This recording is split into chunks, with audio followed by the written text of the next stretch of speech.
From Governor's Comedy Club in Levittown, this is Sportsbash, presented by TicketBash.com. TicketBash.com, where memories are made affordable and where you'll never pay a service fee. Get the best seats at the best prices at TicketBash.com. Sportsbash is also presented by Ryan Anthony's Heating and Air Conditioning Service, keeping Long Island warm for over 18 years, serving their customers in Nassau and Suffolk with pride, honesty, and integrity. For more information, visit www.liboilers.com. Well, hi again, everybody. Happy Tuesday. I'm Peter Schwartz. Welcome inside Governor's Comedy Club podcast studio for this edition of Sports Bash with you for an hour. We think we have another wonderful show for you coming up the rest of this hour. 516-465-3990 is the number to call. Make sure you're subscribing to Govs Comedy Club podcast channel on YouTube and Facebook, and follow Sports Bash Media on X, Instagram, and Facebook. You can also listen to the show on Apple Music, Spotify, and iHeartRadio. Coming up on the show, if you are involved in high school football in any fashion here on Long Island, specifically in Nassau County, this is a subject that has gotten a lot of attention, and it's been something that a lot of people have been hoping for years. You know, there's 4 different conferences in Nassau high school football, depending on the enrollment and the population of those schools. And it's Conference 1, Conference 2, Conference 3, and Conference 4. And for years and years and years, Conference 1 would only play Conference 1, Conference 2 only plays Conference 2, and so on down the line. But people have always asked the question, like, what would happen if you had the best team from each conference playing against each other? Like, for example, Conference 1, the powerhouse has always been Massapequa. And powerhouse in Conference 2 has always been Garden City. So people have always wondered, what would it be like if Massapequa would play a game against Garden City? And we never got the answer to that question. Well, we're going to get the answer to that question in 2026, because this year, Nassau County coaches and administrators have approved crossover games for Week 3. So you're going to get that highly anticipated game between Massapequa and Garden City, among other interesting matchups that are going to take place during Week 3 in Nassau County football. And joining us on the show will be the Executive Director of Section 8, the governing body of sports for high school and middle school in Nassau County. Pat Pizzarelli is going to join us here on the show to talk about that. Also, we are now getting ready for Week 3 of the 2026 Indoor Football League season. We're going to be joined by the league's COO, Eric Van Beek. It's been a very, very busy start to the season for the IFL. New TV deals and very exciting games. New markets are involved in the league this year. And again, as I've said before, I am so excited to be part of the broadcast team for the Indoor Football League this year. My first game is coming up on Sunday, April 5th at 4 o'clock. It's going to be Quad City at Orlando. So I'm going to be flying down to Florida next weekend. That's, of course, if I can get through the TSA lines that are going nuts at the airport. So that's going on next week. And that game will be on the Overnight Sports app. There's also games that are on Yahoo Sports, and we'll talk to Eric about that. We'll also have the Sports Bash Media poll question of the day, what's hot at TicketBash.com, and the Coach's Collectibles item of the week. It's time for the Sports Bash Flash. It's presented by the Marty Lyons Foundation. The 6th annual Marty Lyons Foundation NFL Draft Party will be on April 23rd at Great South Bay Brewery in Bayshore.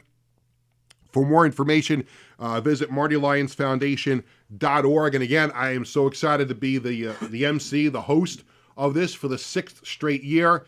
It's a wonderful event. Great food, great drinks, raffle prizes.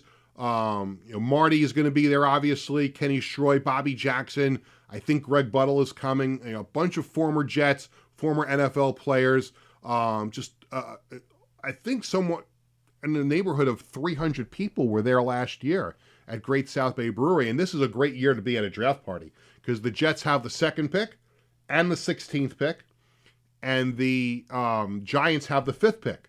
So great night for everybody at the Marty Lyons Draft Party. It's a great place, Great South Bay Brewery. Tony, have you ever been to Great South Bay Brewery? I have not. You have not? Well, Tony Walker, maybe he'll come to the NFL Draft Party, my producer. and also the host of the Knock 'em Dead comedy show from 11 to 12:30 here on Governor's Comedy Club podcast. And we'll try and save a spot for you.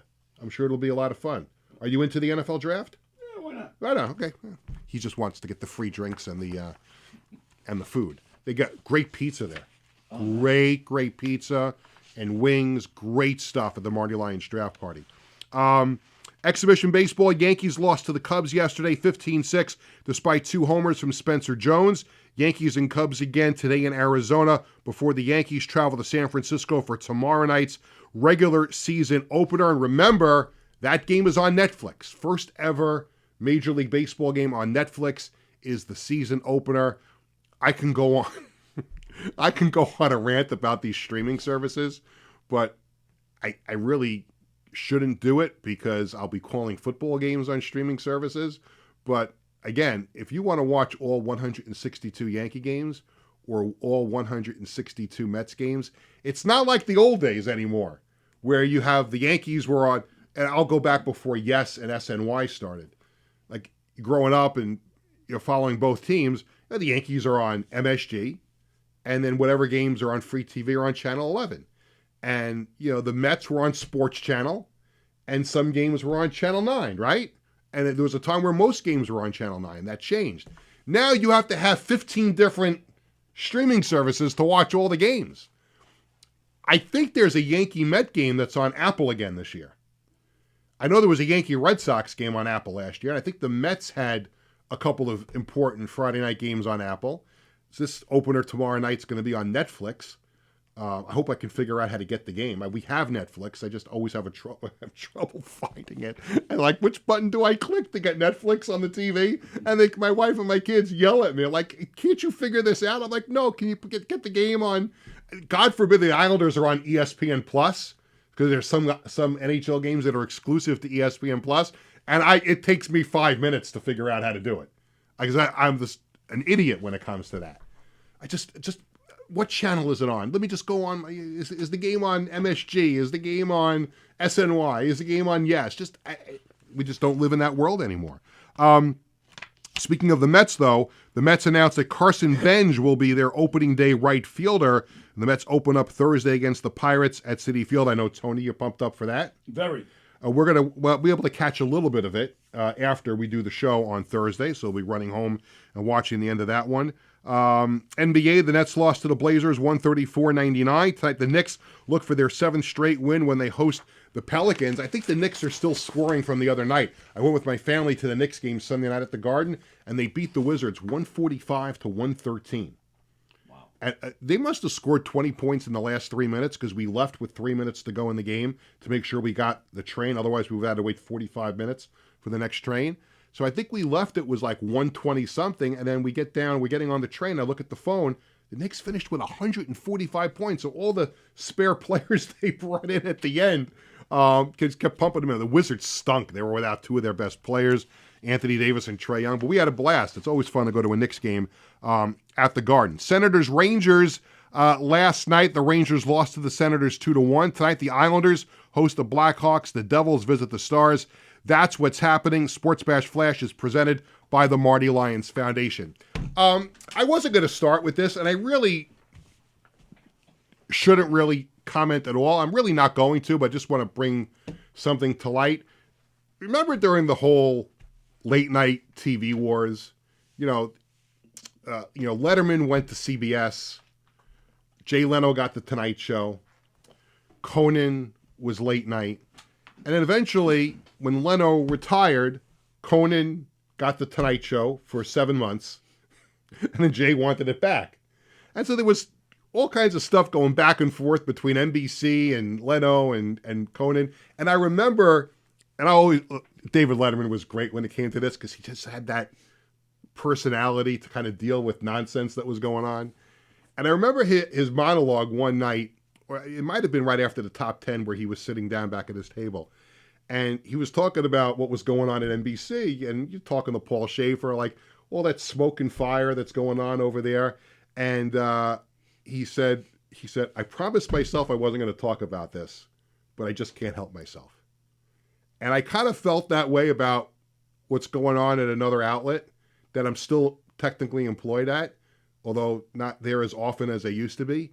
And there's stuff going back and forth between two people. I'm not going to take sides because they're both friends of mine, but I just can't help myself talking about it because people are asking me about it left and right. And I'm like, I'm going to give you the same, not the same, because when people ask me what happened with the football thing last year, I say pending litigation. In this case, if someone asks me what happens, I say no comment. And it really is no comment. Like, I'm not going to say, like, who's at fault or what's at fault. I just, the only comment I will make on it is that we're talking sports here. And that's what we should be talking about. Like, what goes on in people's lives and stuff like that is not something that should go. And I'm probably wasting more time on it here on a 1 hour show than I should be. But it's just, it's childish and it's silly on both sides. So I'll leave it at that. I wasn't going to say a word about it. But again, in the words of David Letterman, I just couldn't help myself. And I know Tony is laughing because they probably, do you remember that monologue? Oh, yeah. That? Right? He was great. Every day there was an update on the whole Tonight Show thing. And then Letterman in his monologue every single night just laughing his ass off because, like, I'm not involved in that anymore. And to a certain extent, I'm not either, you know, except once in a blue moon. But I'm just like, again, I just can't help myself. I had to just bring it up a little tiny bit. And again, not going to take sides in it because it's only going to get me into further trouble. And I'm going to shut my mouth about it. Good idea. Very nice, right? Good idea. We're going to talk a lot of football later on in the show. I wanted to start with a little hockey. Obviously, these are huge games now for the Islanders down the stretch. They're actually in a playoff spot right now. They're going to host Chicago at UBS Arena tonight. Another big game against the Blackhawks. It's the Islanders. Just here's the bottom line, and people can talk about how hot Columbus was before the Islanders beat them the other night, and you know the Red Wings are right there, and the Penguins are there, and the Bruins and all that stuff. It's immaterial. The most important thing here is the Islanders have to win. Just win your games, and I know that's easier said than done. But starting with the game on Sunday against the Blue Jackets, the Islanders will play 10 of their last 12 games at home at UBS Arena in front of sellout crowd after sellout crowd.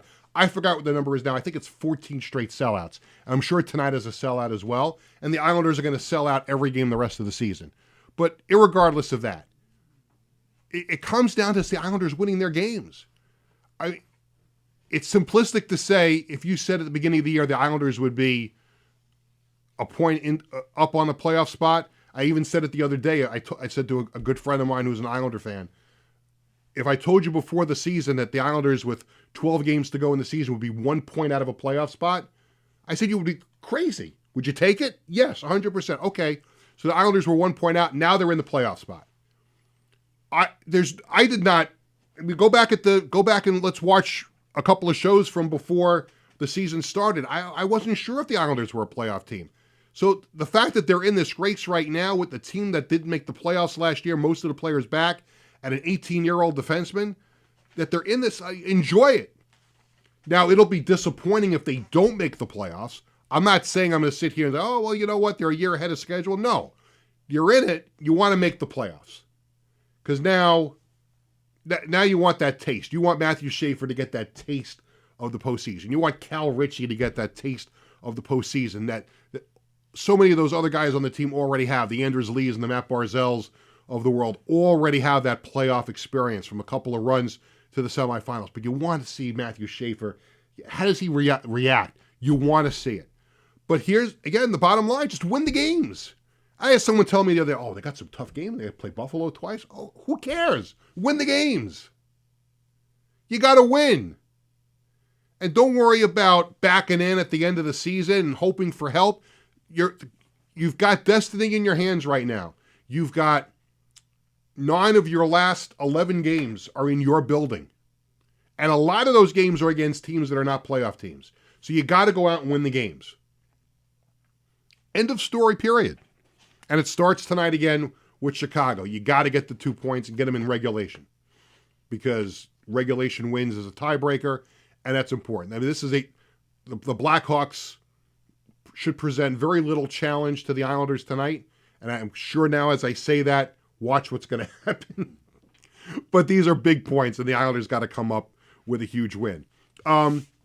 Before we take a break, and we're going to welcome in Pat Pizzarelli after the break, I get sick to my stomach when a city or a town loses a team. It breaks my heart. And we're lucky here in New York, New Jersey, where we've never really had a team leave the area completely. The Jets and Giants went out to Jersey. The Nets did. They came back to Brooklyn. The Islanders went to Brooklyn for a little bit, came back to UBS Arena. Mets and Yankees literally moved across the parking lot and across the street. So we've never had a team leave the area completely. But when you see teams move, it's heart-wrenching. And we're going through that a little bit, not too far from here, because the Islanders minor league team has been playing in Bridgeport for 25 years. They were the Bridgeport Sound Tigers until a few years ago when they changed their name to the Bridgeport Islanders. And there were rumors, we've talked about it on the show, that came up before the season started, that the Islanders were going to move the team to Hamilton, Ontario for next year. And we just kept hearing rumor after rumor. Nothing was ever confirmed until, again, right after our show last Thursday, the Islanders sent out a release that they're moving the Bridgeport Islanders to Hamilton, Ontario. And the crowds have not been great in Bridgeport. There's a lot of reasons why. We don't have time to get into all of them. I think the name change to the Islanders alienated a lot of people in the Bridgeport area that were not Islanders fans but still wanted to go see the Sound Tigers. I think just the fact that the team was not very good, the Islanders didn't have good prospects playing there for a while, that contributed to it. But we went to the game on Saturday. It was the last Saturday game, which meant the last time they wore the Sound Tigers uniforms, which they brought back this year. And there were 6,700 people at the game. The place seats 8,000. And I was thinking to myself, boy, it would be great if they got these crowds more often. They wouldn't be going. But there was a reason why. There's some people might not be happy with the building and the parking and the neighborhood around it. In any event, Total Mortgage Arena was a great place to go see a hockey game. And I feel terrible for the diehard fans who are losing their team. I hate to see it, especially it's an hour or so away, hour and a half away. And for 25 years, Islander fans have had a chance to either take the ferry over there or make the short drive and go see Islanders of the future. I mean, I think it's cool that I got to see Anders Lee play a game in Bridgeport. I got to see, Adam Pelech played there and Ryan Pulock played there and Matt Martin played there. And now Cole Eiserman's getting his first taste of pro hockey with Bridgeport after his college career was over. So it's sad. I feel terrible for the fans in Bridgeport, especially the real diehards that went to games day in and day out when that team sucked. And it just, again, I wish it was different, but it is what it is. They're going to do great in Hamilton. People in Hamilton have been starving for a hockey team, and they're going to get one. And it's not like, at least for Islander fans here on the island, you could still drive to Hartford when Hamilton goes to Hartford. You can go to Springfield. You can go to Scranton. You go to Hershey and get a chocolate bar at the same time if you want to go see the Islander prospects there. But it's just sad. I feel terrible. I always enjoyed going to Bridgeport. Great time with the family. And I feel absolutely gutted for the diehard fans. But thanks to the Sound Tigers for 25 great years, a lot of memories, a lot of future Islanders that went through that building. It's time for the Sports Bash Media Poll Question of the Day, brought to you by the Embassy Diner, located at 4280 Hempstead Turnpike in Bethpage. Every customer is considered family at the Embassy Diner. Mention Sports Bash, get a free dessert with your meal. We post a new question every Tuesday and Thursday on the Sports Bash Media X/Twitter page. Who finishes the regular season with a better record, the Yankees or the Mets? Tony, what do you think?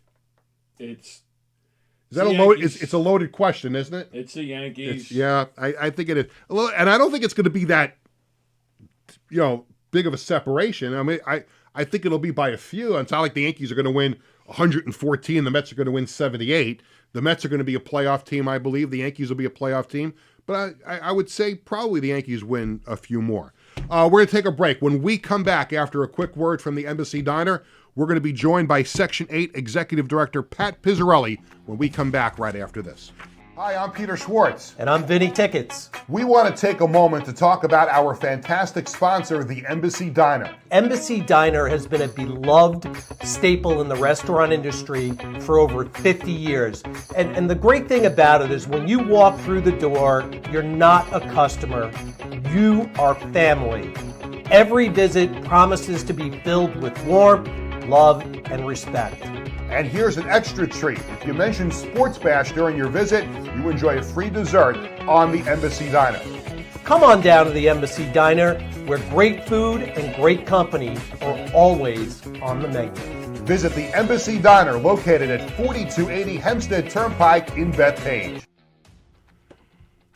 Welcome back to Sports Bash, presented by TicketBash.com. I'm Peter Schwartz. Happy Tuesday, everybody, and we are getting set for the summertime, hopefully. Well, we got to get the spring weather first to be consistent, then we'll get to the summer.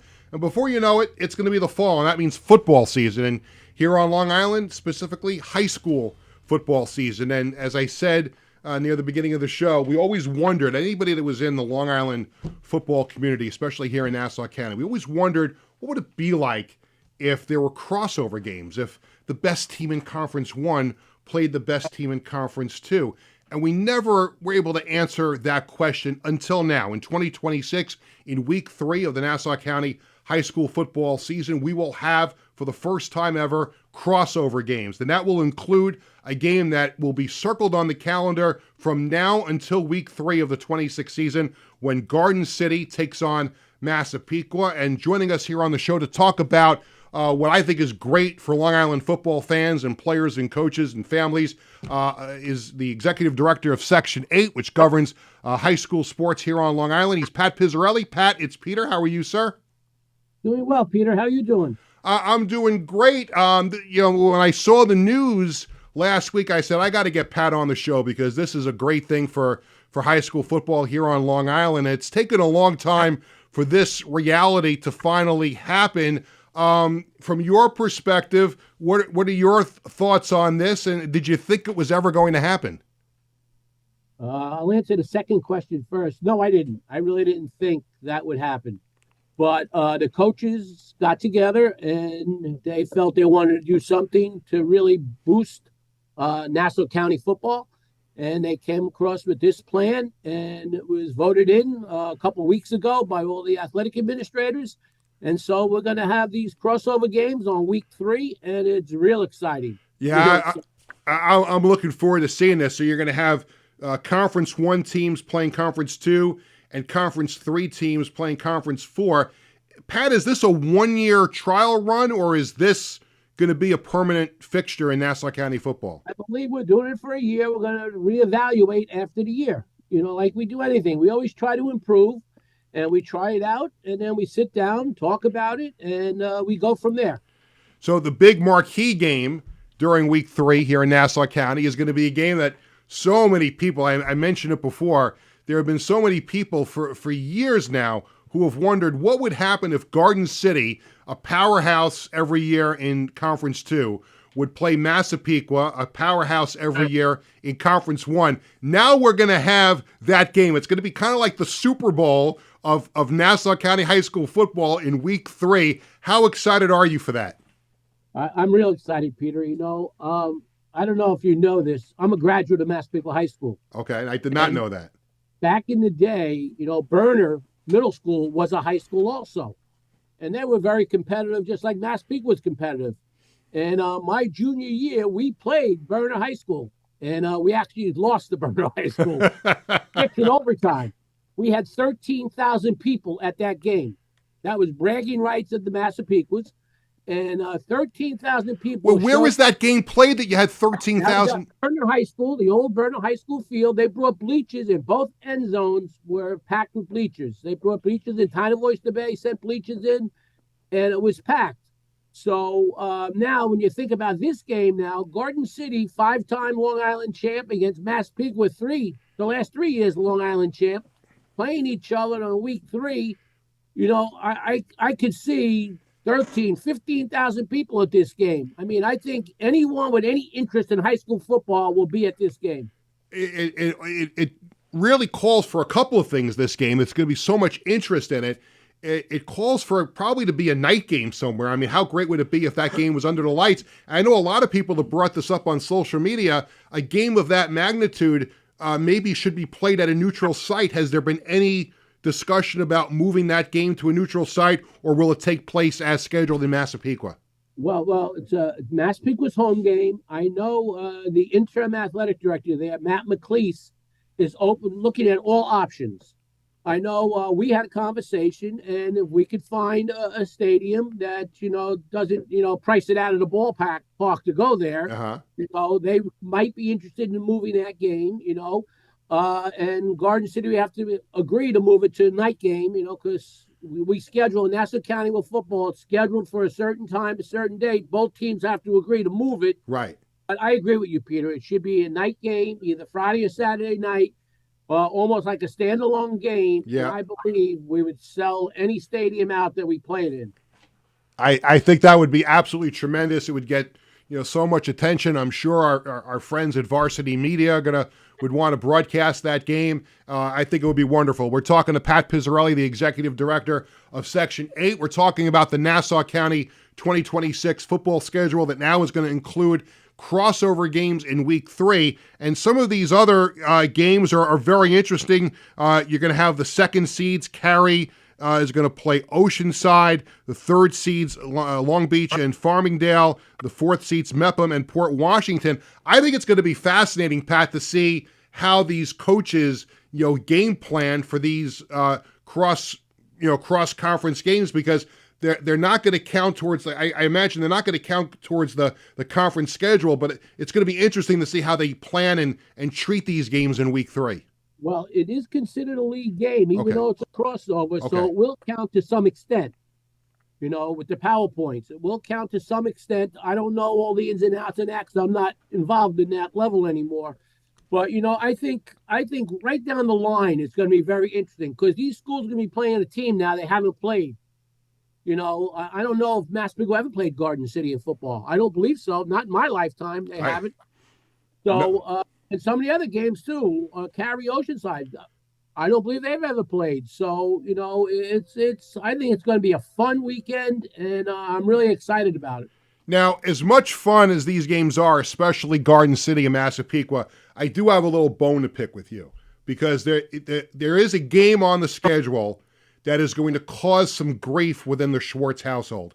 And I'm going to tell you which one that is. Because as you know, my son Bradley played high school football at MacArthur. My younger son Jared goes there now and plays other sports. But my wife and I are proud graduates of East Meadow High School. And one of the matchups in week 3 is going to be East Meadow against MacArthur. And I'm laughing because months out now, I have no idea how I'm going to feel that night. Well, I know you always have a heart for where you went to school. Yeah. Once your kids get involved, it kind of goes with your kids. That's just the way it is. I just think this whole idea of this is really great. I think it's going to be a great weekend, like I said. And my kudos to the football committee and the football coaches for coming up with this, and we'll put it in play. I think it's so exciting. I think I may have to wear my East Meadow football T-shirt under a MacArthur sweatshirt. I hear you, Peter.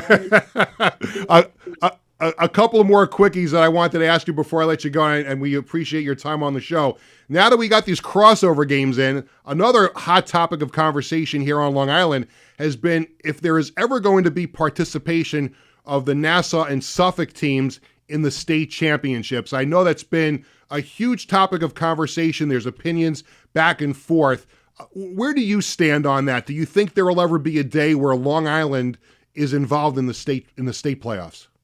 Peter, I think I was the coordinator for football for 18 years, and at first I didn't think we should. I thought the Long Island, because how we do the Long Island Championship is really unique. I mean, it's a big deal.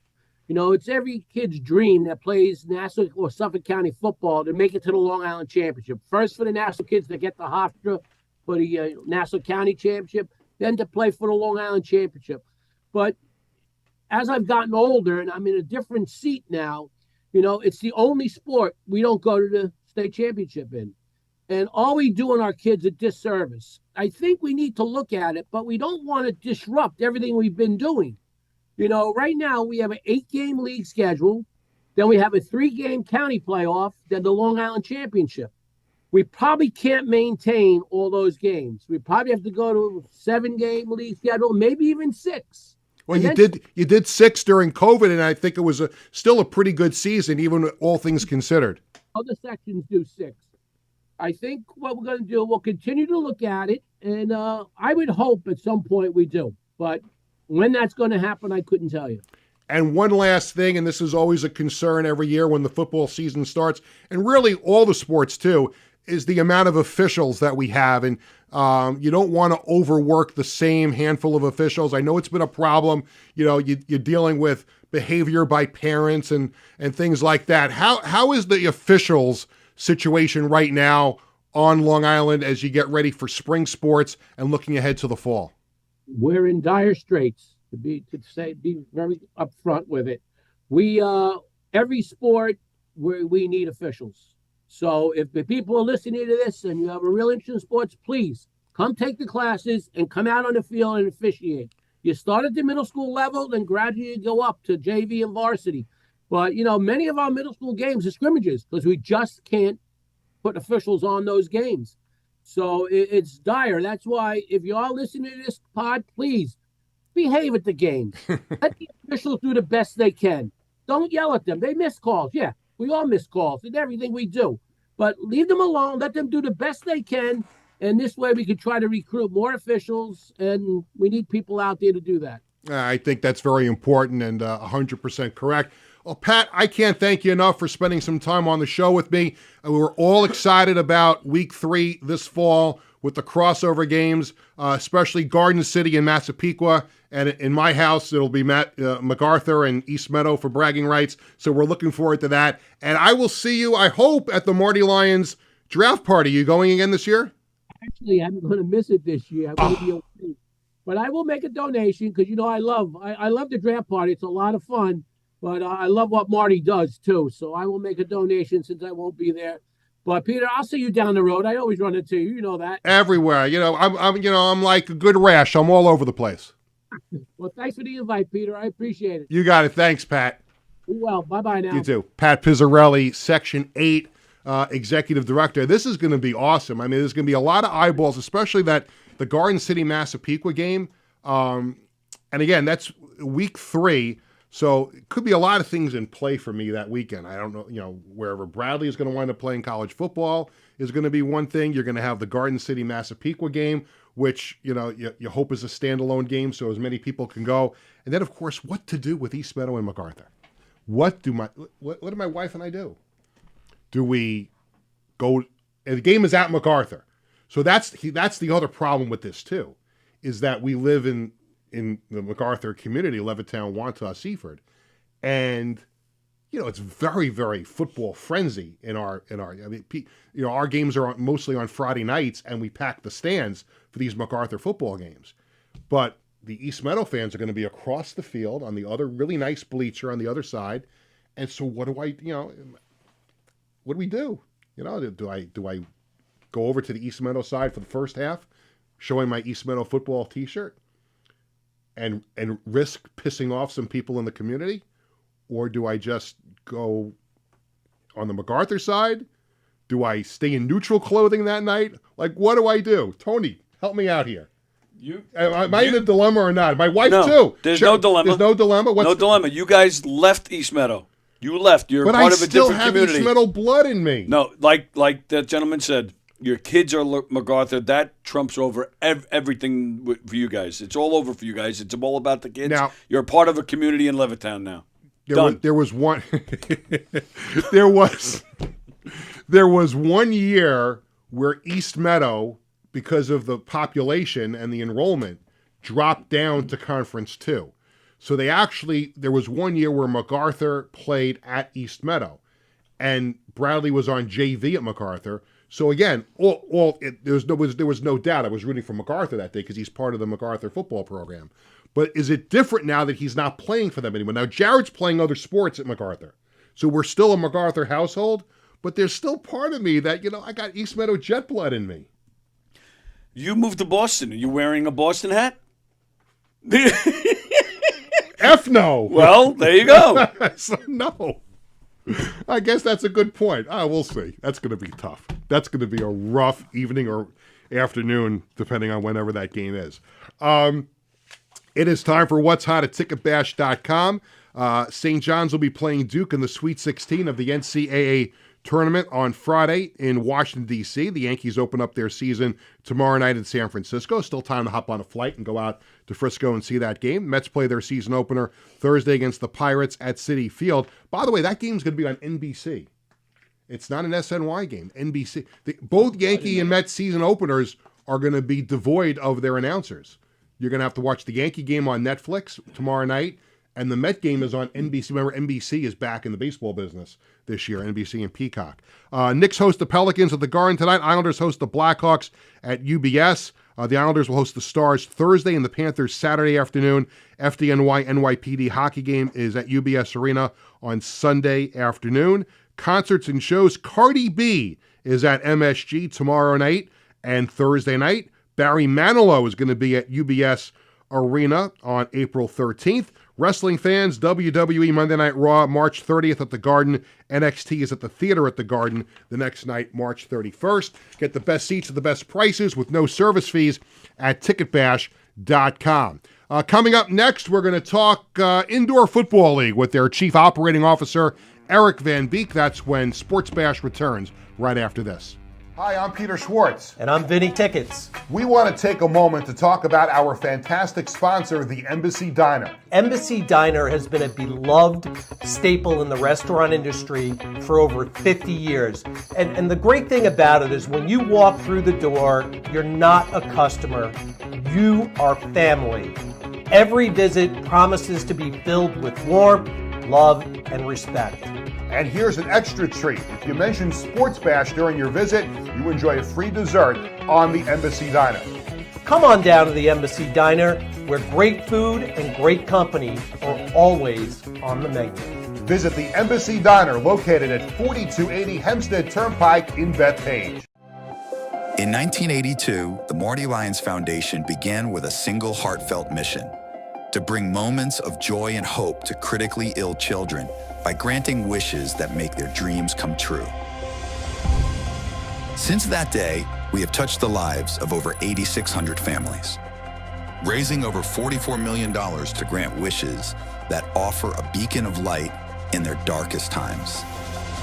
These precious wishes cost an average of $7,100 each, and your support is crucial to our mission. Every donation, big or small, makes a difference. And with 84 cents of every dollar going directly to supporting our families, you can rest assured your support truly changes lives. The Marty Lyons Foundation operates 11 chapters in 14 states now, working tirelessly to reach as many children as we can. This dedication goes hand in hand with our commitment to transparency and accountability, earning us top ratings on Charity Navigator, Great Nonprofits, and Candid, which underscores our dedication to those we serve. The Marty Lyons Foundation grants wishes to children ages 3 to 17. And what really makes this foundation so special is our willingness to grant not only a first wish, but also consider a second wish to a child who continues to battle a life-threatening illness. We stand by these children, offering them hope and strength through the power of dreams, giving our children the courage to wish for more. What's your purpose in life? Is your purpose in life to live in the big house and drive the nice car? No. Your purpose in this life is to make it a little bit better for those that follow and realize that we live for today to see a better tomorrow. Visit MartyLyonsFoundation.org to learn more and get involved. In 1982, the Marty Lyons Welcome Foundation back to Sports Bash. I'm Peter Schwartz. A happy Tuesday, everybody. We thank Pat Pizzarelli, the executive director of Section 8 sports here on Long Island, for joining us in the last segment. And again, a lot of excitement in the air about the crossover Nassau County High School football games in Week 3. We're going to get that highly anticipated Garden City versus Massapequa game and a whole bunch of other interesting matchups that week. So we thank Pat for joining us. Sticking with the football theme, we are now through 2 weeks of the 2026 Indoor Football League season. And of course, I'm very excited. People who know me and watch the show and listen to me on other platforms know how much indoor and arena football has meant to me in my life. And I'm so excited to be part of the broadcast team for the Indoor Football League this season. And this year has been very, very exciting with a lot of cool things going on. And on the line with us via Zoom to talk about it is the Chief Operating Officer for the Indoor Football League, Eric Van Beek. Eric, it's Peter. How are you? Peter Schwartz. How are you, buddy? I'm doing great. I didn't know we were on a first and last name basis here. Well, you are. I'm just kidding. I'm just kidding. Thank you. Thank you for joining us on the show. So we are through the first 2 weeks of the IFL season, and there was so much hoopla around the start of this year with new broadcast partners and a couple of new markets. From your perspective, how excited were you for the start of the season, and how great has it been now through 2 weeks? Well, excited and also slightly terrifying, to be honest. As we made a lot of changes this offseason, and with that comes a lot of new information and a lot of things that we had to be on top of. With the new networks and all the changes that trickled down from the IFL all the way down to the teams. A lot of things had to be in the right place. And I'd say after the first 2 weeks so far, so good. We've had some really great games. We've had some really solid broadcasts. We've got some of the best talent in the industry. So again, so far so good. No question about it. Again, the broadcasts it's so important for a league to have that TV exposure, whether it's linear or online and digital. And you struck up 2 great deals with Yahoo Sports. They'll have most of the 119 games during the season. And then Overnight Sports picked up the rest of the package, and the production quality. And again, you watch a football game, you're at home on your couch, and you want to be entertained. You want to see a good game, but you also want to make sure it looks good. And I think through 2 weeks, you guys have had some spectacular broadcasts. I hope I don't screw it up next week. That's the least of our worries, Peter. But how important was that for the league to make sure that with these new partners that the games looked great on television? Well, it's so important on multiple levels, right? To be able to be taken serious by a network such as Yahoo Sports Network. You have to come to them with a product that they want on their airwaves. So right away from the very beginning, production has to be at a certain point to even have those conversations. And then, it comes from the other direction as well. We are very proud of our product. The indoor football as itself, the IFL, has an incredible on-field product with great talent. The game itself, for people that aren't familiar with it, it's just an incredibly fun game to watch. High energy, crowds right on top of the game's right on top of the crowd. So to convey that fantastic product, we needed to make sure it was seen in a way that people are used to seeing football, right? I mean, Americans are used to seeing high-level college football, high-level National Football League. They don't want to see anything less than that. So we had to make sure our production value was right up there. And it's been outstanding. We're talking Eric Van Beek, the COO of the Indoor Football League, through 2 weeks of the regular season, Week 3 coming up. And not only was there the change in the way the games are seen on TV, but also you're in a couple of new markets this year. And after a year away, New Mexico is back. And you're also now in one of the great indoor football markets of all time in Orlando. How cool has it been to welcome those 2 cities back to indoor football? Yeah, let's start with Orlando. I mean, it's Orlando, right? It's the Kia Center. It's just top of the line in every single way. They have a fervent fan base as far as it goes for indoor football, and we wanted to help serve that. So we moved our team from Massachusetts down to Orlando. Great ownership, a very successful franchise, and now in a very friendly neighborhood. So we're very, very excited to have Orlando. Plus, we've got Jacksonville just down the road. And, down in the future, we're definitely looking at the southeast part of the country as far as growth is concerned. And New Mexico, fantastic area there as well. We've had a team in Albuquerque for years. Took a year off, new ownership, new branding, some of the greatest branding you're going to find, the New Mexico Chupacabras. Yeah. Say that 10 times fast. Right. But they had their first game ever just a couple days ago, and field looks great. Their branding is fantastic. It's very New Mexico. And we couldn't be more excited about that for sure. Yeah, that looked like one of those NFL color rush games the other night. It did. Between those two teams, you got bright teal and orange and yellow, or red and yellow. It was a feast for the eyes for sure. No question about it. And you kind of touched on my next question there for a second. I'll circle back to it. But you mentioned, eyeing the Southeast, and, expansion is so important in any league. You want to make sure you get to the right markets, and you want to make sure you expand at the right time. And although you didn't expand this year, you just added 2 different markets. But how important will expansion be to the IFL, and how big of a league do you think the IFL could eventually get to? So we're never going to have 32 teams. We know better. The league that we kind of have in mind, you're going to look in the mid-20s. But right now, 14 is a very healthy number for us. And we're not going to grow just for growth's sake. We've learned that by watching other leagues fail. You don't just allow anybody in. You have to vet your processes very, very carefully. And ownership, your league is only as strong as your teams, and your teams are only as strong as your ownership. So you have to make sure you've got some very capable, very trustworthy, and very strong ownership with all of these teams. So as we go into growth, and there will be growth next year, I can't give you any details, but there will be growth. We just have to be very careful of the way we do that. It has to be very calculated.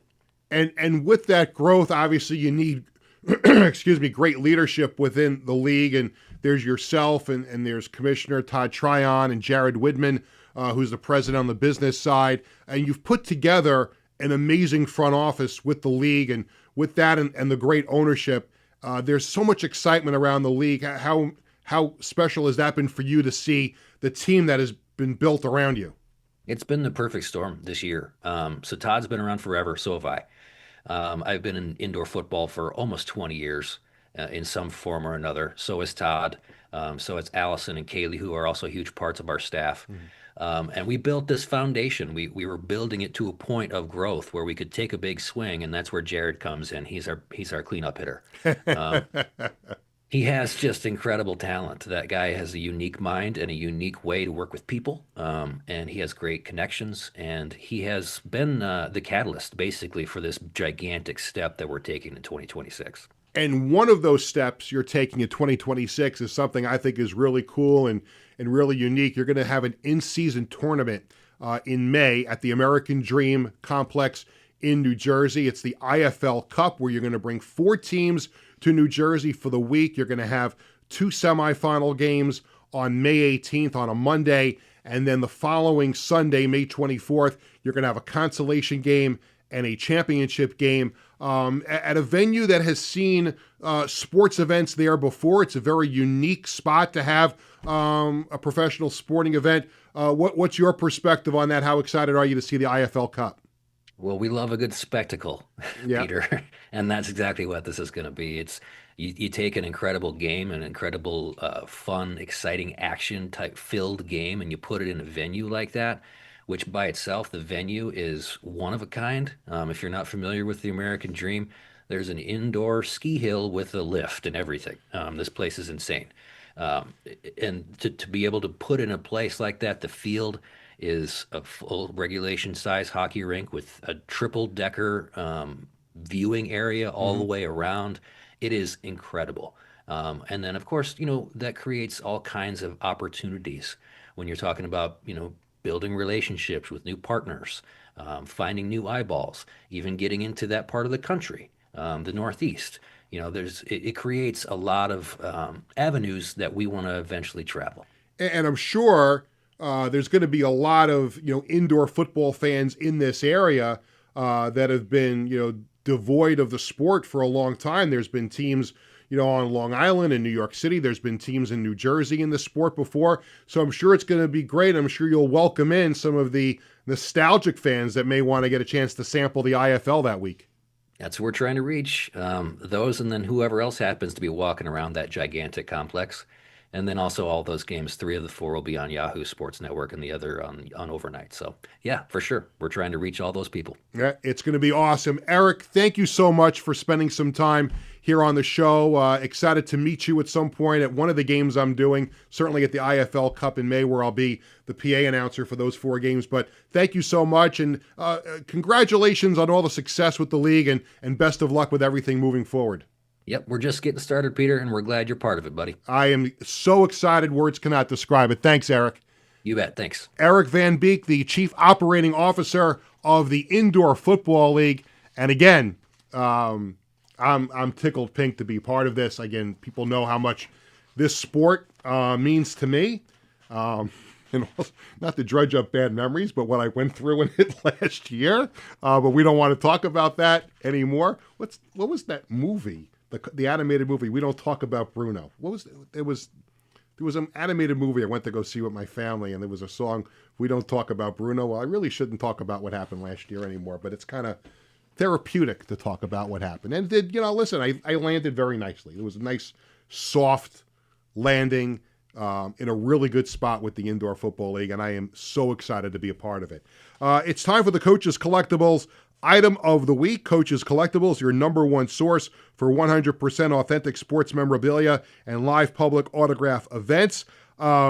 This week, this is one of those items that I may be on the phone with Dom a little bit later on, because I think I need to add these 2 things to the Schwartz collection.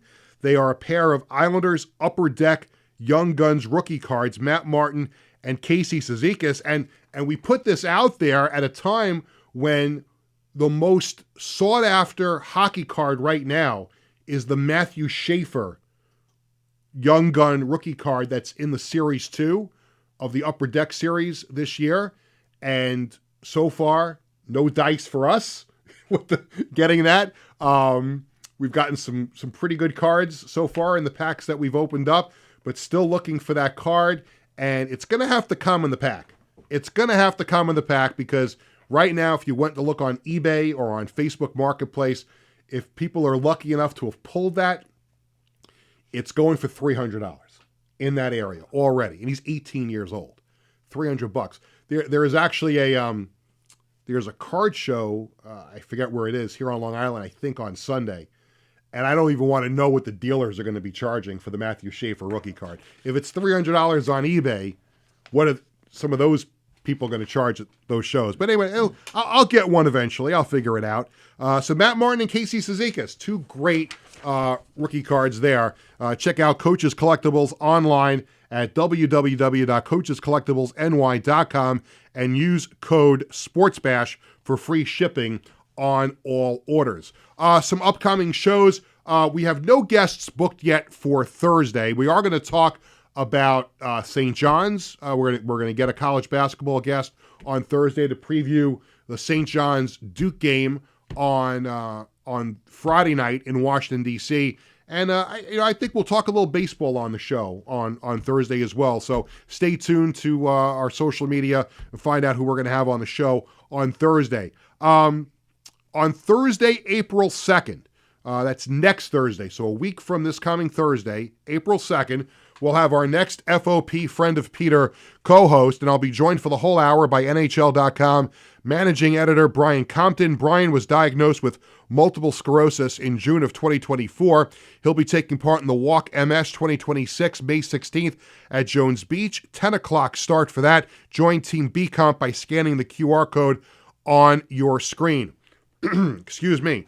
And, of course, we had to reschedule this a couple of times. Busy schedules back and forth, but on Thursday, April 9th, I'm going to be joined by former Giants assistant coach Kevin Gilbride, who will be honored by his alma mater, Southern Connecticut State University, on June 4th. Gilbride was a player and a head coach at Southern, also head coach of the New York Guardians of the XFL in 2020. I didn't put this on the script, but I just did want to throw it out since it is our last show before the start of the regular season, and I wanted to get a thought from Tony on where he thinks the Yankees and Mets will be this year when it's all said and done at the end of the season? I'll give you my thoughts after that. Good question. Well, obviously it depends on if everybody's healthy. Yes. I do think typical Yankees, is slow start, but they'll pick it up, and I do think they'll be in the postseason. I'll be honest, Peter, I'm not sure about my Mets. I just don't know. I don't know. I think the Yankees first. I think the Yankees are going to win the AL East. Mm-hmm. I think they will get to the ALCS. Okay. I think the Mets will be one of the wild cards in the National League, and I think they do have a shot to win a round or two. I think they're going to be that good, and I wouldn't be surprised if they made some moves. So at the very, very least, I think both teams are in the We're talking Yankees and Mets in October here on Sports Bash. And that's all I can ask for. As long as they're exciting, meaningful seasons, even if they don't win of course you want to see them win the whole thing, but even if they don't, at least it's an excitable, fun, meaningful season. That's all that's all I ask for. And again, if you're going to Met games this year, get used to taking the train.